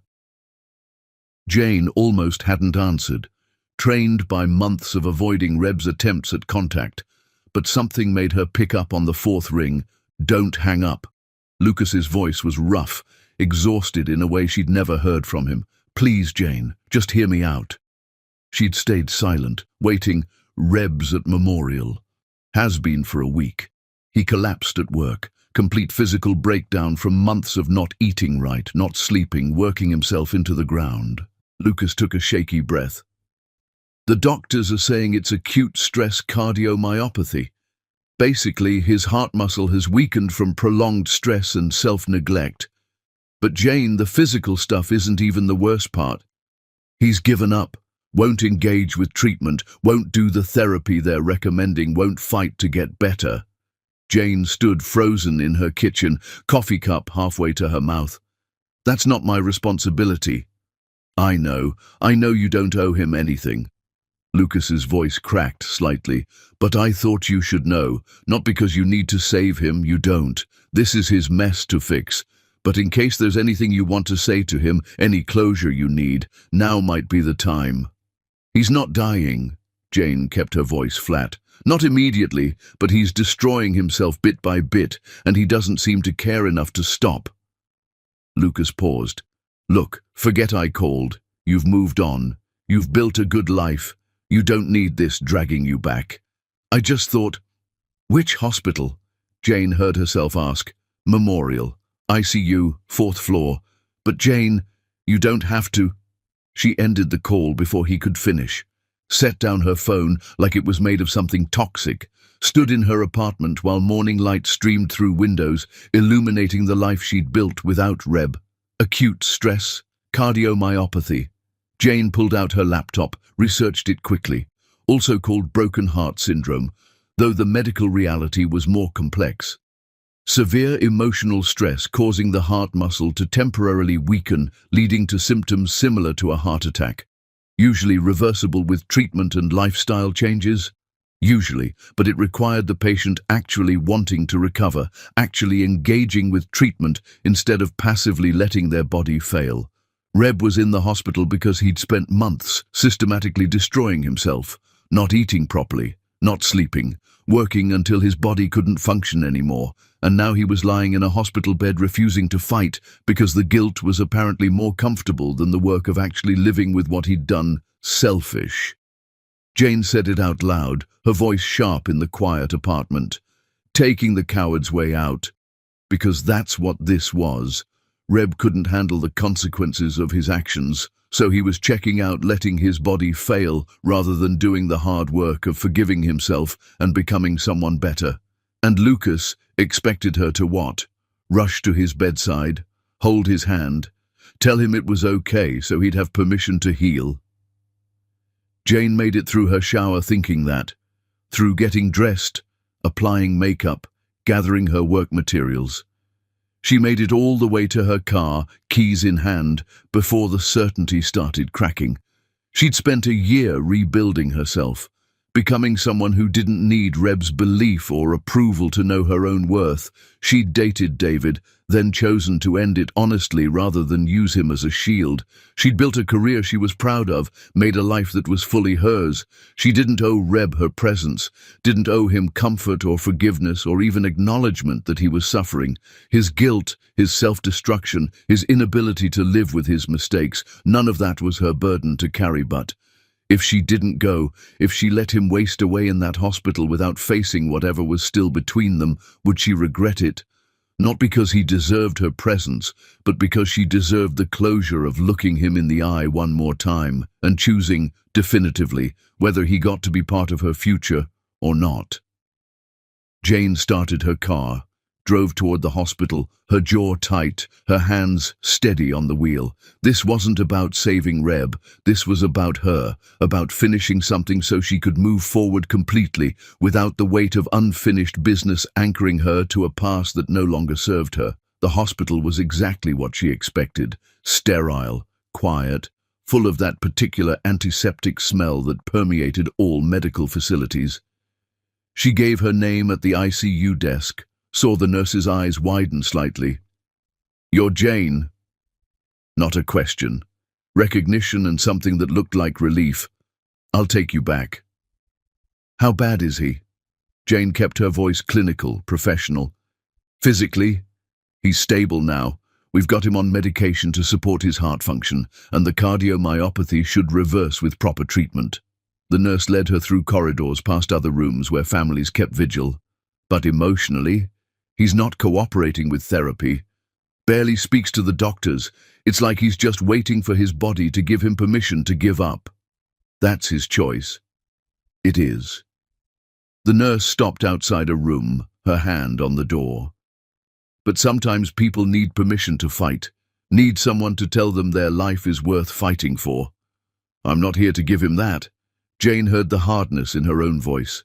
"I'm here for me, to finish this so I can move on." The nurse nodded, her expression neutral.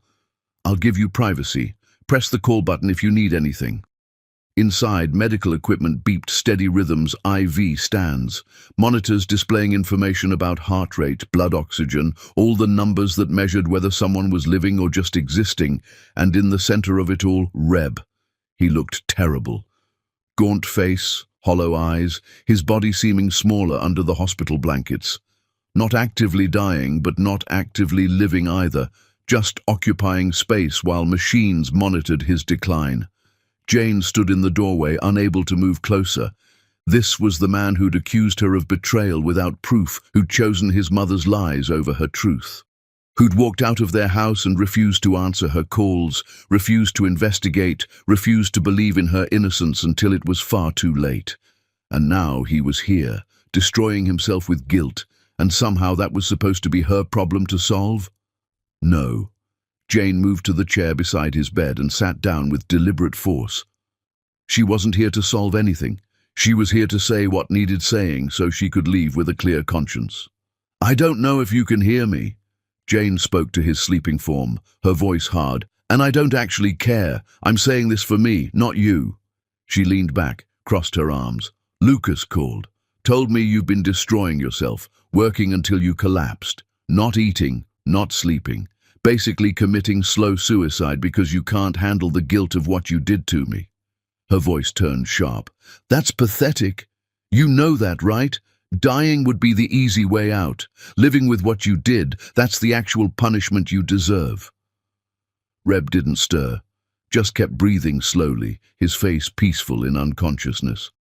"I was happy after you," Jane continued, her words precise.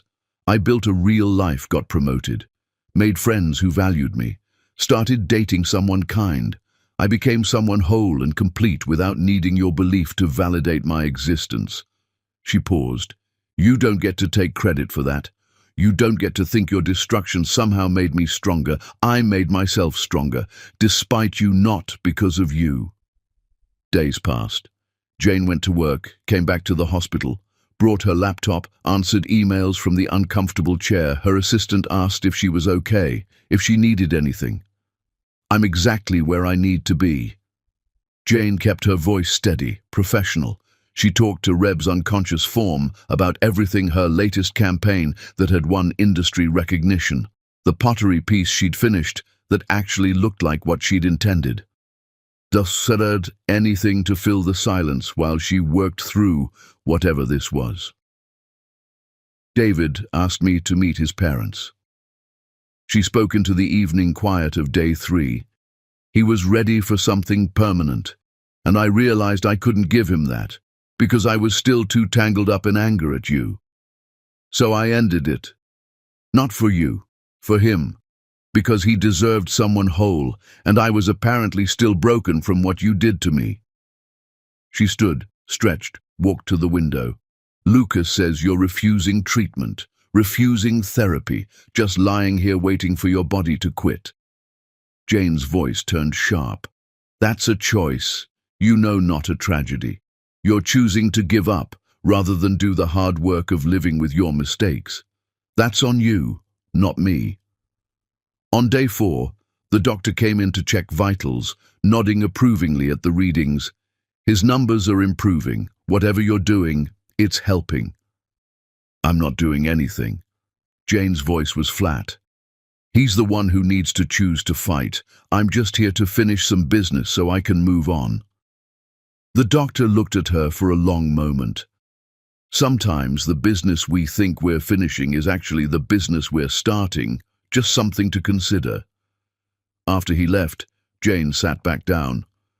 "The doctors say you're improving physically. That's good, I guess. Means you can actually live with what you did instead of taking the coward's way out." More hours. More work. More one-sided conversations where Jane said everything she'd been holding back. "I loved you so much it nearly destroyed me when you didn't believe me." Her voice cracked slightly on day 5. "When you looked at me with contempt, when you chose your mother's lies over my truth. That broke something fundamental in me, made me question everything I thought I knew about us." She wiped her eyes angrily, "But I survived it. That's what I learned. I'm stronger than any love, even ours. I don't need you to be whole. I don't need your belief to know my worth. I don't need anything from you except maybe an acknowledgement that you failed me completely." On day 6, Reb's eyes moved beneath closed lids. Jane watched, waiting, but he slipped back into deeper sleep, leaving her suspended between hope and frustration. "If you're going to wake up, do it soon." She spoke to his sleeping form. "Because I'm not doing this indefinitely. I'm not sitting here waiting for you to decide your life is worth fighting for. That's your job, not mine." Day 7 dawned cold and clear. Jane arrived early, coffee in hand, prepared for another day of working while Reb slept. She was reviewing a contract when she heard the change in his breathing. His eyes opened slowly, blinking against the light. Confused at first, disoriented. Then his head turned, painfully slow, until his gaze found hers. For a long moment, they just stared at each other, all the history between them, all the damage, all the questions about whether some wounds were too deep to ever fully heal. "You're real." Reb's voice was hoarse, barely audible. "Unfortunately for you, yes."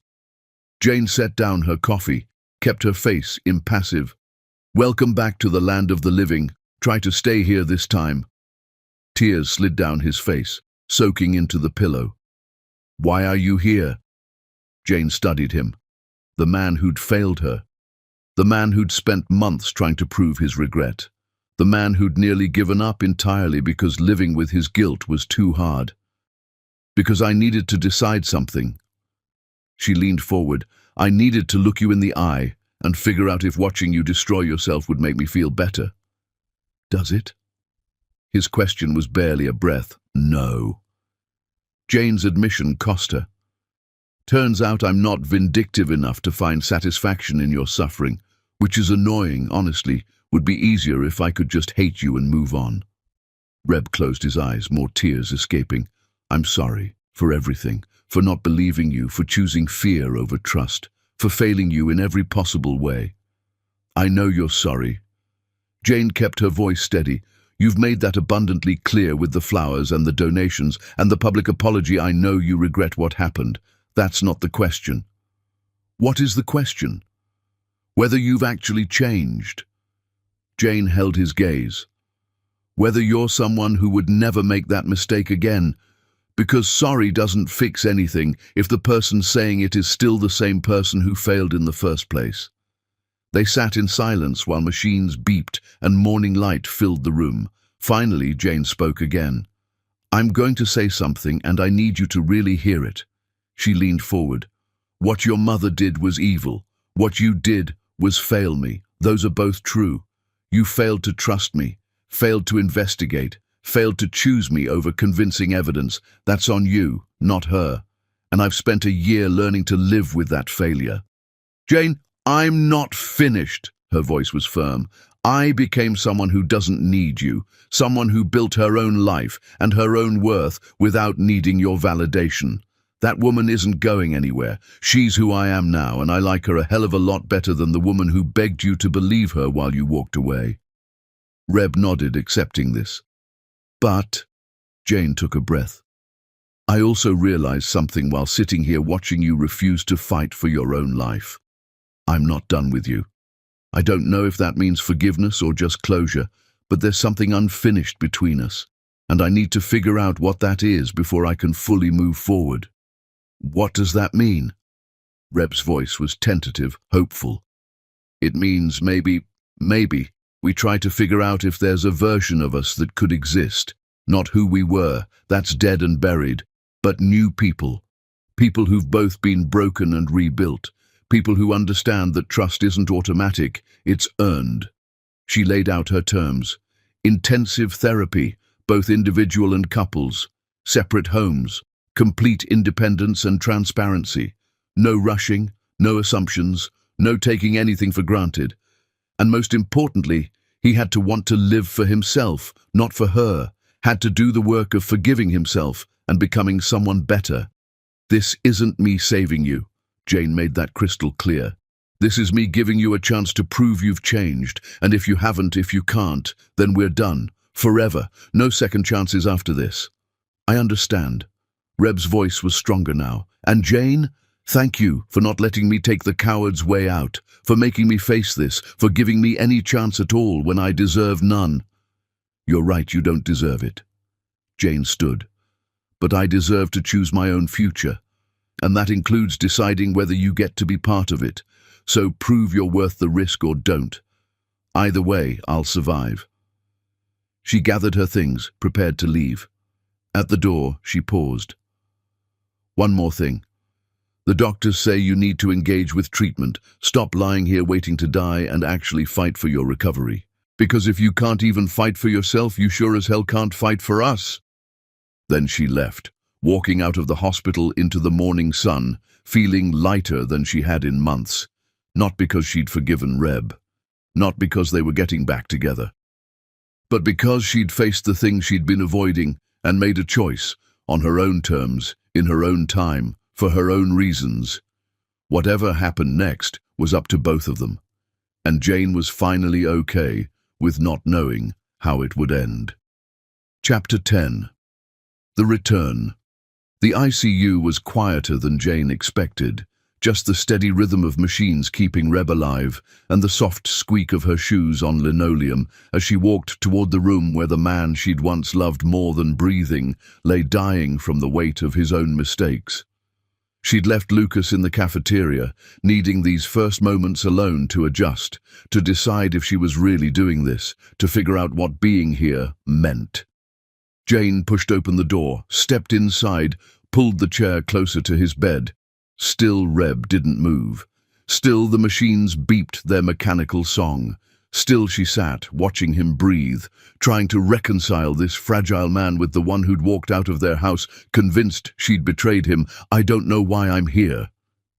Jane spoke to his unconscious form, her voice barely above a whisper. You don't get to hear this. Don't get to know that I came, but I need to say it anyway. She leaned back in the uncomfortable chair, her eyes never leaving his face. Lucas says you've been killing yourself slowly, deliberately. Working yourself to death because you can't live with what you did, she paused. That's selfish, you know. Dying would be the easy way out, living with it. That's the punishment you actually deserve. No response, just the steady beep of monitors. I was happy. Jane's voice hardened. After you, I built something good, got promoted, made real friends, became someone who didn't need anyone's approval to know her worth. She leaned forward. You don't get to take credit for that. You don't get to die thinking your destruction made me stronger. I made myself stronger, despite you, not because of you. Days passed. Jane went to work, came back, brought her laptop, answered emails from the uncomfortable chair. Her team thought she was visiting a sick relative, which was technically true if you counted ex-husbands as relatives. She talked to Reb's unconscious form about everything, her pottery class, the difficult client she'd won over the weather, anything to fill the silence. David asked me to meet his parents. She spoke into the dim evening of day 3. He was ready for something real, something permanent, and I couldn't do it because half my heart was still tangled up in hating you. Isn't that pathetic? I couldn't love a good man because I was too busy being angry at a man who destroyed me. She stood, stretched, walked to the window. So I broke up with him. For his sake, not yours, because he deserved someone whole, and I'm apparently permanently broken. You're not broken. Jane spun. Reb's eyes were still closed, but his fingers had twitched. Or had she imagined it? Reb? She moved closer, her heart pounding. Nothing. Just steady breathing and machines. Jane sank back into her chair, her hands shaking. She'd imagined it. Wanted it so badly, she'd conjured movement from stillness. On day 4, Reb's vitals improved slightly. The doctor explained it was a good sign, his body responding to treatment, his heart showing signs of recovery. Whatever you're doing, keep doing it. Sometimes patients respond to familiar voices. So Jane kept talking, about her apartment, her mother's visit, the latest office drama. She read him articles from the newspaper, including a scathing editorial about wealthy families who manipulated their children's lives. Your mother's name was in there. Implied, anyway. The society pages are having a field day with your cancelled wedding. Jane folded the paper. She's been cut from every board she served on, blacklisted from the charity circuit. Your father's divorce is public record now, and the settlement is, let's just say she'll survive but won't live the way she's accustomed to.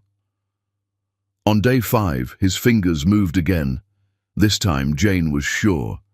She called the nurse, who checked vitals and nodded approvingly. He's fighting. That's good. Day 6, his eyes fluttered. Jane held her breath, waiting, but he slipped back into unconsciousness, leaving her suspended between hope and despair.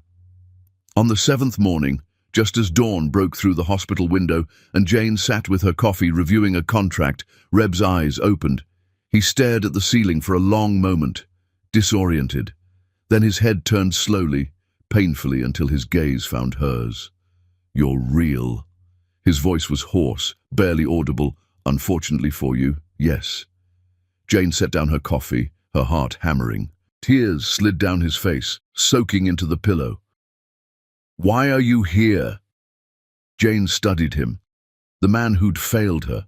The man who'd spent months trying to prove his regret. The man who'd nearly died from the weight of his own guilt. Because I needed to look you in the eye one more time. She leaned forward. I needed to decide if watching you die would make me feel better. Does it? His question was barely a breath. No. Jane's admission cost her. It doesn't. Reb closed his eyes, more tears escaping. I'm sorry. I know that's inadequate. I know it changes nothing, but I'm sorry for every moment of pain I caused you, for not trusting you, for choosing fear over love, for failing you when you needed me most. I know you're sorry. Jane kept her voice steady. Lucas showed me everything. The investigation, the proof, the way you walked away from your own wedding when you discovered the truth. I know you've cut off your mother, that you've spent months searching for me. that you've tried every way you know to show me you regret what happened. But it's not enough. Reb opened his eyes, held her gaze. Is it? Nothing I do will ever be enough. I don't know yet. Jane surprised herself with the honesty. What your mother did was evil. What you did was human. You failed me completely, in the worst way possible. That's the truth we both have to carry now. Jane, let me finish. She held up her hand. I spent a year becoming someone who doesn't need you, who built her own career, her own life, her own identity separate from being your wife. That woman isn't going anywhere. She's who I am now. Reb nodded, accepting this, but I also spent a year remembering that I loved you. Past tense. Jane reached out slowly, gave him time to see her hand moving, then took his fingers in hers, first time touching him in over a year. His hand was warm, weak, trembling slightly. And maybe there's a version of us that could exist in the future, not who we were. We can't go back to that, but new people, building something different. I'll spend every day proving— No! Jane cut him off firmly. You'll spend every day being someone who would never make that mistake again. There's a difference. I don't need constant proof of your regret. I need consistent demonstration that you've fundamentally changed. She laid out her terms. Couples therapy, intensive, ongoing, no shortcuts. Separate homes while they figured out if this was even possible. Complete transparency about everything. Finances, schedules, conversations with family. She kept her career, her independence, her own space. And most importantly, no rushing, no assumptions, no taking anything for granted. This isn't getting back together. Jane made sure he understood. This is starting over from zero. We date. We rebuild trust one tiny piece at a time. And if at any point I decide it's not working, you accept that without argument. I agree to everything. Reb's grip on her hand tightened slightly. Whatever you need, however long it takes. Good. Jane sat back, but didn't let go of his hand. Because I need you to understand something. I don't deserve what you did to me. I didn't deserve to be doubted, accused, abandoned. That was your failure, not mine. I know. And I don't owe you forgiveness. This choice I'm making, to even consider rebuilding, it's not because you've earned it. It's because I'm choosing it for myself, because I deserve to decide my own future, and that includes deciding whether to give you another chance. Thank you. Reb's voice broke. I know I don't deserve it. I know I failed you. Thank you for not letting me die without knowing you might, that we might. Jane emphasized the word. No guarantees, Reb. This could fail. I could realize I can't trust you again. You could discover the guilt is too much to move past. We're not some fairy tale where love conquers all. I understand. They sat in silence, hands connected, while dawn turned to full morning outside the window. Nurses came and went, checking vitals, adjusting medications. The doctor visited, pleased with Reb's improvement, cautiously optimistic about recovery. Lucas appeared mid-morning, stopping short when he saw Jane and Reb both awake, hands clasped. Oh, should I? It's fine. Jane gestured him in. You can stop playing messenger service now. I'm here. I see that. Lucas's relief was visible. Does this mean— It means we're figuring it out. Jane kept her tone neutral, slowly, carefully, with no guarantees. Lucas nodded, his smile tentative. I'll take it.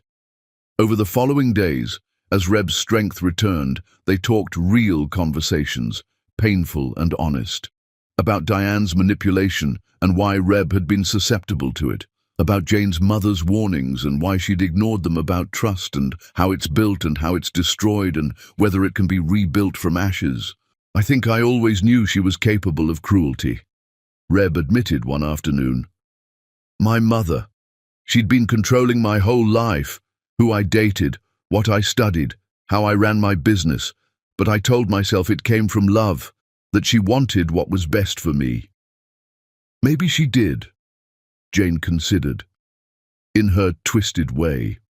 But wanting what's best and respecting your choices are different things. She couldn't stand that I'd chosen you without her input. Reb's voice was bitter, that I'd found someone who made me happy independent of her approval. So she destroyed it, Jane stated it flatly, and you let her. I let her. Reb met her eyes. That's on me. My mother pulled the trigger, but I loaded the gun by being someone who could be manipulated like that. Have you changed? Jane asked. Really? Because I can forgive a lot, but I can't forgive you doing this again. Can't survive being doubted a second time. I've changed. Reb's certainty was absolute. I'll prove it. Not with words, with actions. Consistent daily actions that show I'm someone different now. Weeks passed. Reb was released from the hospital with strict instructions for rest, therapy, cardiac monitoring.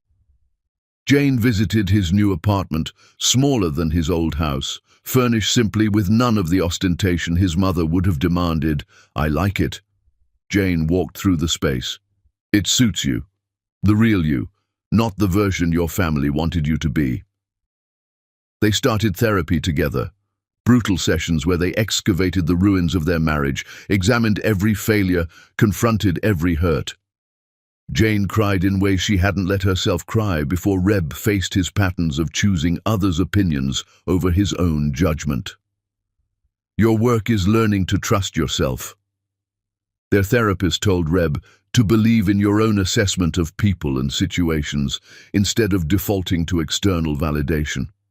And yours, she told Jane, is learning to risk being vulnerable again, to accept that trust always involves the possibility of betrayal, and that's okay.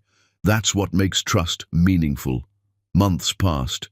Jane kept her apartment, her career, her pottery class. Reb rebuilt his business relationships, started a foundation supporting wrongly accused spouses, slowly reconstructed his life.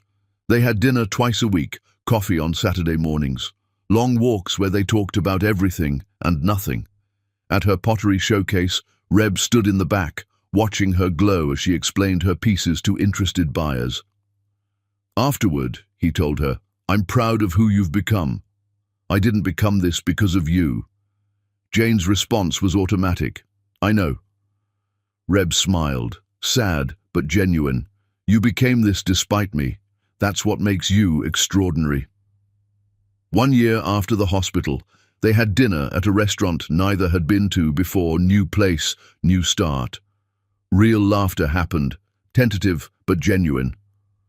I never stopped loving you, Reb admitted as they walked to her car. Jane stopped, looked up at him. I know, but I did stop loving you. When you chose not to believe me, something in me died. I understand, but I chose to love you again. Jane continued, that's the difference. The first time was instinct. This time is choice, daily choice, conscious decision to risk my heart on you again. Is today a hard day? Reb asked quietly. Jane considered. Saw the man who'd destroyed her, and the man who'd spent a year proving he'd changed. Saw the past and the possible future. Saw the scar tissue and the new growth.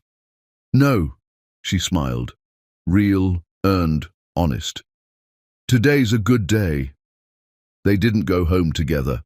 That wasn't something Jane was ready for yet, maybe not for a long time, but they were okay with that. The greatest love stories aren't about never falling. They're about choosing to rebuild after everything falls apart, about the hard work of earning trust again, about becoming people worthy of the love they're asking for.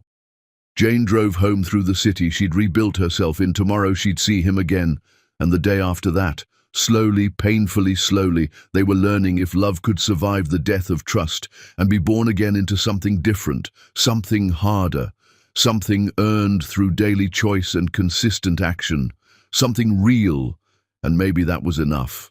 Maybe the second version of their love story, scarred, rebuilt, fundamentally changed, would be stronger than the first, or maybe it wouldn't. Maybe they'd discover some wounds were too deep, some betrayals too fundamental, but for now, for today, they were trying, and sometimes trying is the bravest thing you can do. Jane parked, climbed the stairs to her apartment, stood by the window looking out at city lights. Somewhere out there, Reb was probably looking at the same sky, thinking about her. grateful for the chance she was giving him. And Jane was grateful too, not for what happened, but for who she'd become in the aftermath, for the strength she'd discovered, for the choice she'd made to risk love again on her own terms. She touched the glass, whispered to her reflection, "We'll see, we'll just see." Tomorrow would bring another chance to choose, another day to decide if rebuilding was worth the effort, another opportunity to write a new ending to their story, one built on truth, hard-won trust, and the courage to believe in love even after it's broken you. And maybe that was the greatest love story of all. The end.